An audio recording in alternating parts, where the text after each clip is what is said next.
without any further ado, I welcome to the podium Madam Graça Machel.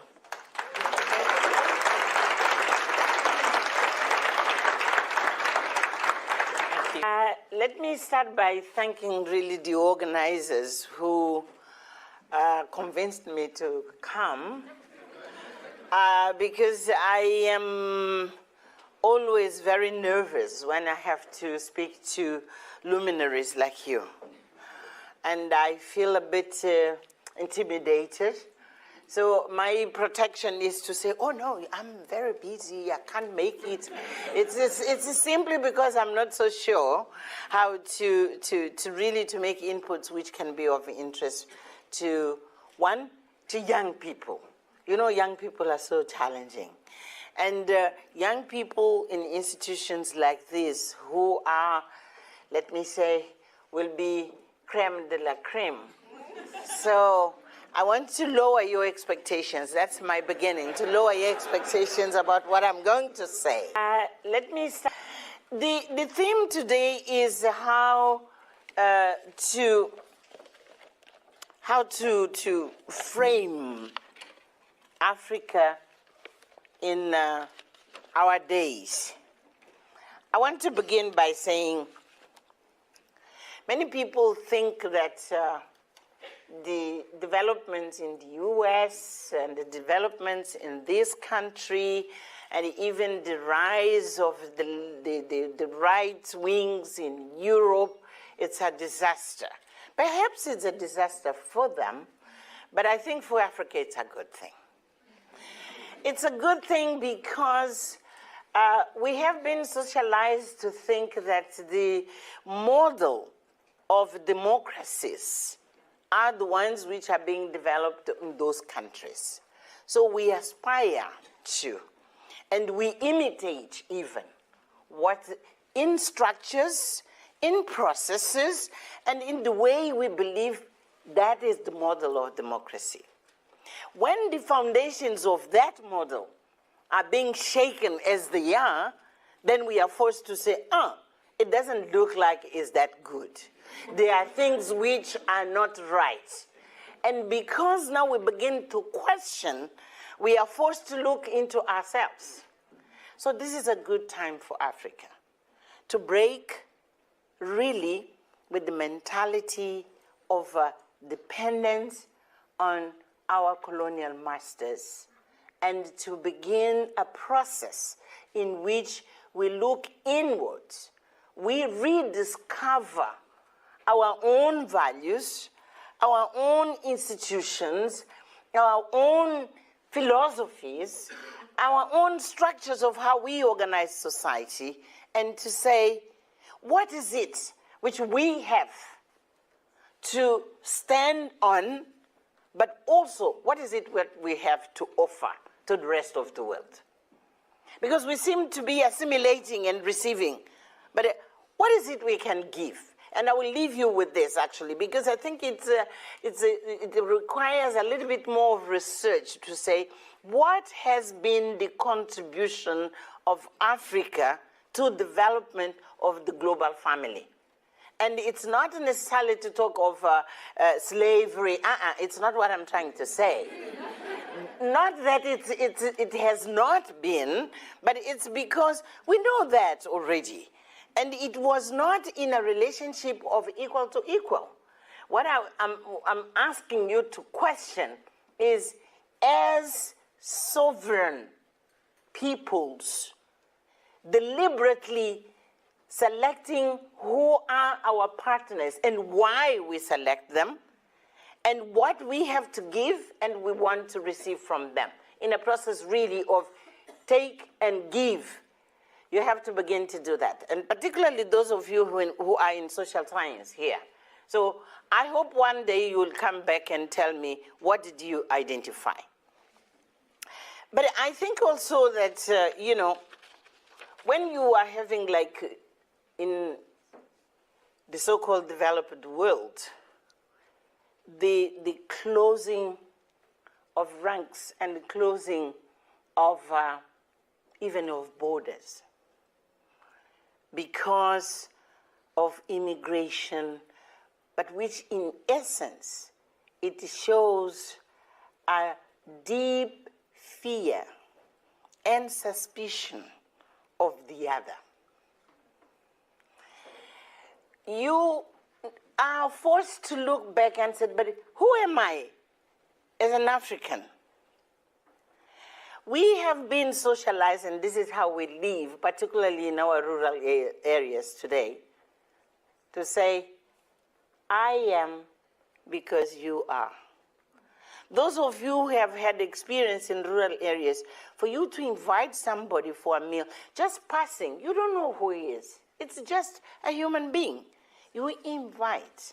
We have as a way of being, we as Africans, embracing. We don't suspect. We don't fear the others. On the opposite, we embrace them. So I think it is deep in the way we are, but we never put it as a philosophy of life. Please think of that. In a world where there's more and more rejection of the other, in a world in which more and more the other is seen as a threat, Africans have a golden opportunity to say, there is another way of being human. And to humanize the relationship, particularly those who are in need. So it sounds like, people believe and they act mostly in terms of give and take, in terms of hardware. We have software to offer. And the software is more important. Why? Because it's the best of what you become when you are beyond the material. And this is what Africans are able to give. The other example I could say today, in terms of music and arts, have you realized how much we have contributed to the rest of the world? And music, it is that expression of spirituality, of a human being as spiritual beings. And the best of music, just think of jazz. Think of, we are everywhere. We are sitting in many of those lounges, but people even forget that this is of African origin. I want to suggest only, because I'm given very short time, that please sit down and enumerate those kind of things we Africans we have been offering to the rest of the world. Now, because we need to go quickly, I want to leave with you the reflection that part of failures in our development in the last 50 years has been because we did not take the time to reclaim our own identity. No one is going to stand firm, walk, and then run, and then fly if you're not rooted, you're not grounded. You young people, you are living in a world where you'll have access to anything in the world in a question just of seconds. But you are also privileged in a way you have to be the best of how our citizens benefit for the discoveries of the 21st century, but we are rooted, we are grounded, we are proud of being ourselves. That ourselves has to be rediscovered. And I'll give you just a bit of what we are trying to do. I'm associated to an organization called the Mandela Institute for Development Studies.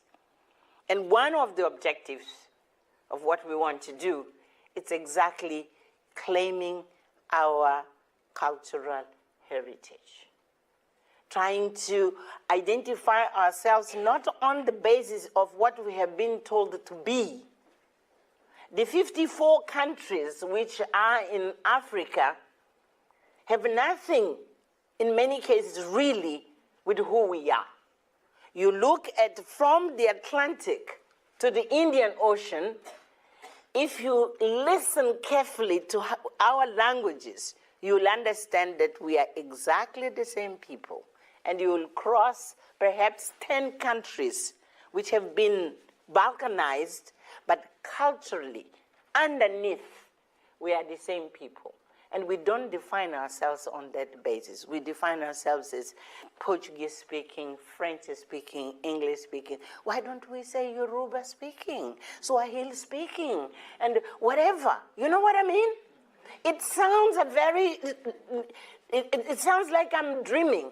But honestly, for you to define yourself as an African, you need to go back and touch those roots.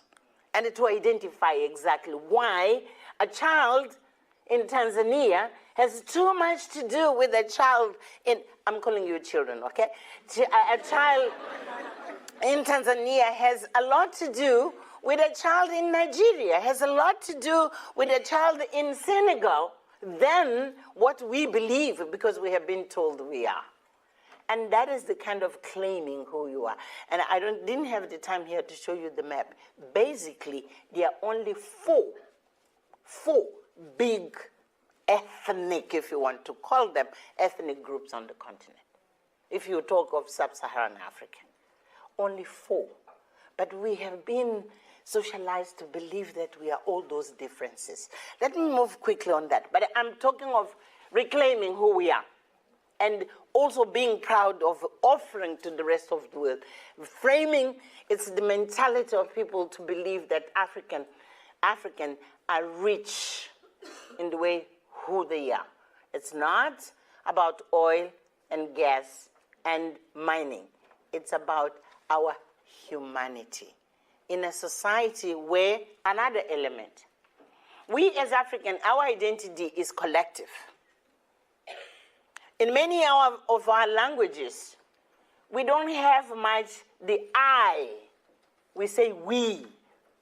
And when you talk, particularly to an elderly person like me, because they believe that an elderly person is a result of a collective experience and wisdom which comes behind that person. You never address an elderly person and say you in singular. Do you know that? Yeah, you say you, but for us, this you it's a plural. But we have a community identity. And this is important in solidarity instead of the kind of mentality which you are being developed to say, it is about my success, is about me, and because I'm brilliant, because I have the opportunities, etc. I. In the world in which we go as Africans, we, and you will grow, you have to grow and thinking always on the collective. And even when you go to your profession, whether you are in public space or you will be in private, you'll always think of we. You climb with others. You don't climb alone. Now, some of the examples of things we try to reframe very quickly. The Graça Machel Trust came to learn that our continent has about 43% of children who are stunted. I'm sure you know what the stunting is. It means almost half of African children will not develop their full potential intellectually and sometimes even physically, but more importantly, intellectually, because they have been deprived of the right nutrients, particularly at the age of 1,000 days from conception to 2 years. It is a hidden crisis. But it means that these children, even when they grow, their productivity is going to be lower. Their ability to grasp the concept, the very complicated concept of science, which you are learning, they will never do it because they are damaged intellectually. So we decided to engage really seriously on issues of nutrition. And you'll say, but why nutrition? Because we take it not only as an issue of development, but particularly as the first investment for human capital development. Because when you give an opportunity, a child, to begin real in a good footing, then the rest of his or her life, it's open. It's simply opportunities. One thing we are doing. The other program I would very quickly also would like to mention is we realize also that, you know, in the African context as well, we came to the story of dividing a child in pieces, as if is health, is education, is food, is water. A child is a whole. We miss the opportunity of developing a vision for the African child. And we are working in trying to say, who is the child we would like to have as the example of fully and integrally developed African child in the future? So that in programming, even government, you don't program only for health and food, etc. You program to achieve that integral part and harmonious part of what this child has to be. So we invest in future instead of only trying to deal with the immediate issues. I want to move now to women, because I've been working with women for many, many years as well. We have made some strides in the political sphere, but African women, most of them, you know this already, most of them, they are in the so-called informal economy, which means their contribution, it's only valued at a family level. But whatever you want to call it, GDP, I mean, the prosperity of what a nation is, they simply don't count. It's as if they are not doing anything. And we believe this is unjust. And at the same time, we miss the opportunity of bringing to the formal economy the creativity, the energy. I mean, you name it, how women, even, sorry, in situations of poverty, they are the best managers because they manage to put food on the table every day. But that is not translated to formal economy as contribution. So, two things we are trying to do. One, we have a network which we call New Faces, New Voices. We believe the first step for women to be in the formal economy is to have a financial identity, is to have what you can call a bank account. The moment she has a bank account, now she has the financial identity. And from that point on, what we do is to support her from small to become medium, and from medium, I won't describe in detail, but we have a program which one is financial inclusion, second is enterprise development, and then we have what we call, women advancing Africa, now where we will bring a representation of all sectors, different ages, to work together so that we build a movement. Our approach on this is networks. We don't work with individuals as such. Why networks? Because we believe to change the status quo, no matter how you invest in one individual, but you are not going to remove barriers. So through networks, we build a movement, there are waves, and together we identify the structural barriers which prevent women to participate fully in the formal economy. And we have, as we speak about, well, in New Faces, New Voices, we are present in 17 countries. In another program, women in business, we are in 10 countries. Women in agribusiness, we are in 6 countries. And we establish even another network of women in the media. And I'm not going to describe this, but it's again about the narrative. Women to speak on their own behalf, telling their own stories, so that we don't appear women, African women only, of those who are dying with HIV, those who are dying of those of poverty, we have other story. So it's a question of balance, this story, and bring particularly young women who are doing fantastic things in changing, the presence of women in the economy. If I can mention quickly, we also try to understand better the obstacles, and we do research. One of the research we developed, it was to understand who are the women entrepreneurs. And in East Africa, so all the countries of East Africa, we interviewed,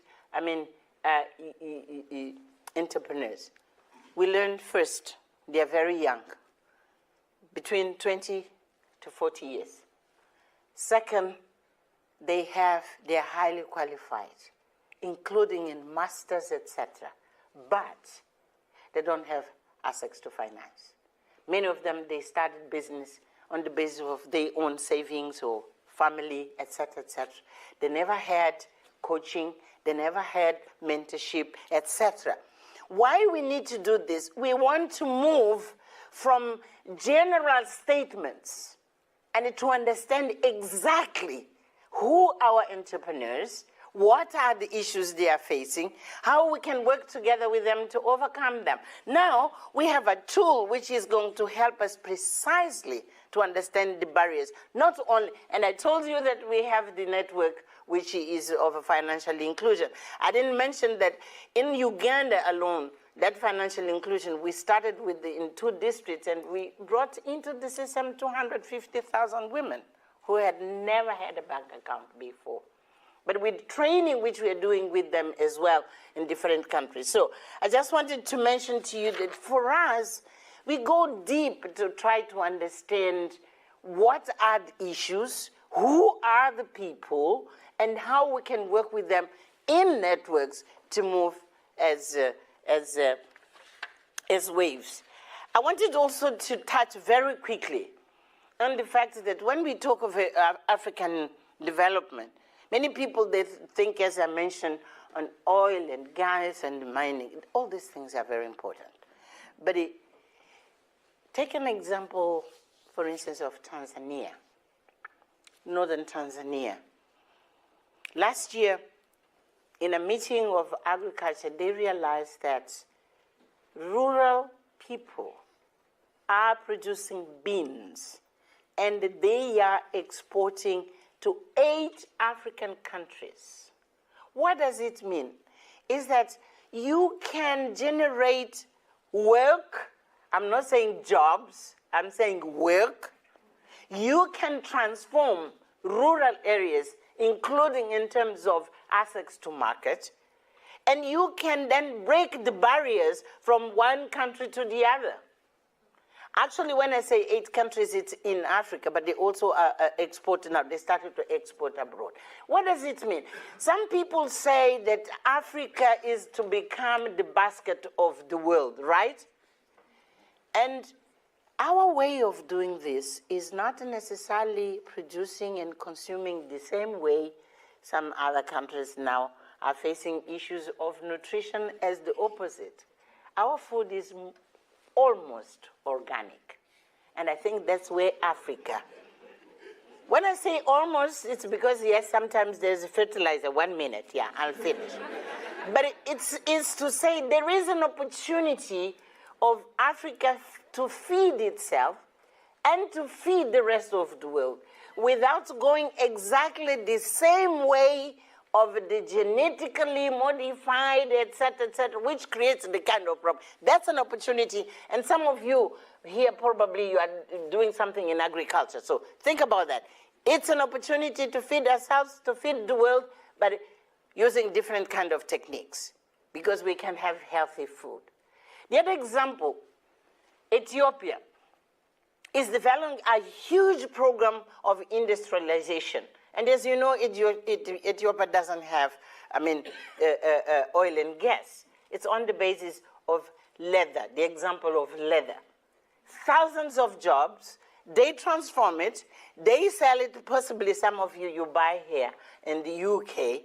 So we need to be creative in industrializing taking into account those things which are at our advantage in our hand, without necessarily depending, as it is becoming for some of our countries, I mean, the curse of the et cetera, et cetera, et cetera. So framing the continent for us is not only talking about institutions, it's beginning from the bottom. As you could hear, the experiences which I'm sharing with you, at least our approach is from the bottom. Is taking people to gain a knowledge, getting access to services, of course, but opening up their horizons and connecting with one another. And I want to leave you with this.